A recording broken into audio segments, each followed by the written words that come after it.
আধাৰ card আছেনে নাই যদি আধাৰ কাৰ্ড নাই সিফালে যা আল্লাহ আধাৰ কাৰ্ড নোহোৱাৰ কাৰণে সোমাবাই নিদিয়া হ'ল আকৌ কাটি বাইদেউ তই আগত যা ঐ ৰঙিলা বাই যো আগত যো তই কিয় ইমান দিনেদি আধাৰ কাৰ্ড বনোৱা নাই এই হাতেদি লাৰি কৰোণা বিয়পাব এইবাৰ তই ই যদি মোক লাৰে তাৰ আঙুলি কাটি দিম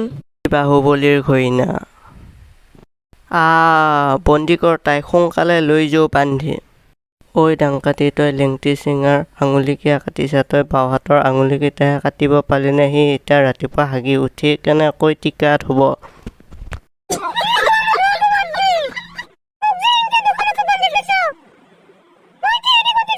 ডাংকাটি কটি ধোৱা নধোৱাৰ কথা বাদ দি এতিয়া আকৌ তই ইয়াৰ আঙুলিকেইটা কাটছা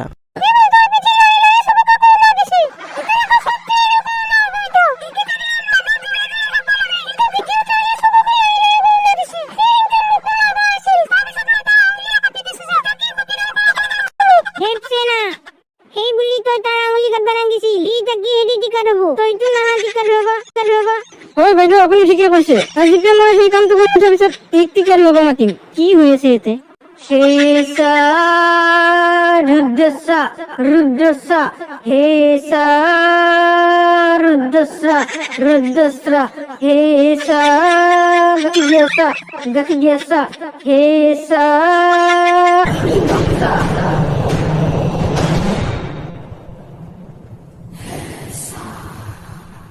আল্লাহ এই ইংকে বান্ধি থৈছে এই ভিত্তি উঠিবৰি তই এই কিয় ইংকে বান্ধি থৈছা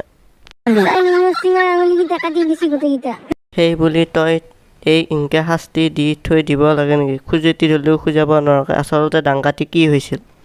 ফাৰ্ষ্ট কেটেদি আহিব কৈছিলোঁ লেংটি চিঙে আধাৰ কাৰ্ড আছে নাই বুলি কথাত মই নাই বুলি কোৱাত ফাৰ্ষ্ট কেটেদি আহিব দিলে তাৰপিছত মোক লাৰি কৰোণা দিবা কৈছিল তই ভুল কৈছা ডাংকাটি কৰোণা বিয়পা মানুহক আঙুলি কাটবা নালাগে ডাইৰেক্ট কাটবা লাগে তাৰ উহা লোৱা নলা ইয়াৰ হাতত দেখাই মই